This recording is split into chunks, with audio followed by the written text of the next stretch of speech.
যাদবপুর কাণ্ডের প্রতিবাদে কাজী নজরুল বিশ্ববিদ্যালয়ে তৃণমূল ছাত্র পরিষদের বিক্ষোভ মিছিল। সোমবার তৃণমূল ছাত্র পরিষদ, তৃণমূলের শিক্ষা বন্ধু সংগঠন এবং ওয়েবকভার সংগঠনের যৌথ উদ্যোগে প্রতিবাদ মিছিল করা হয়। কালো ব্যাচ পরে বিশ্ববিদ্যালয় চত্বরে মিছিল করে যাদবপুর কাণ্ডে তীব্র প্রতিবাদ জানায় তৃণমূল ছাত্র পরিষদ। এদিন তৃণমূল ছাত্র পরিষদের সদস্যরা জানান, যাদবপুর কাণ্ডে সিপিএমের চরিত্র প্রকাশ হয়েছে। রাজ্যের শিক্ষামন্ত্রীর সাথে এরকম ব্যবহারে তারা তীব্র প্রতিবাদ জানান।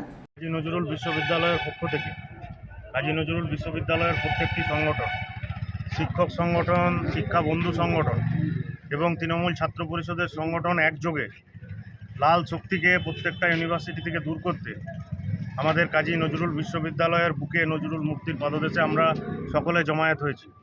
আমরা দেখেছি 1 মার্চ আমাদের শিক্ষামন্ত্রী ব্রাত্য বসু সেখানে এজিএম মিটিং করার জন্য আমাদের ওয়েবকভার যে কনভেনশন ছিল সেখানে যে কি পরিণতি হয়েছে, সিপিএমের যে কি চরিত্র সেখানে প্রকাশ পেয়েছে।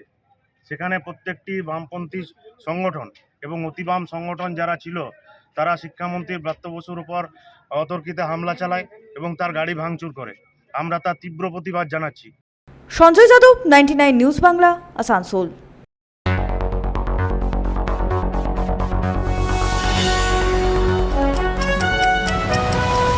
আপনারা দেখছেন 99 নিউজ বাংলা। বদলাবো আমরা।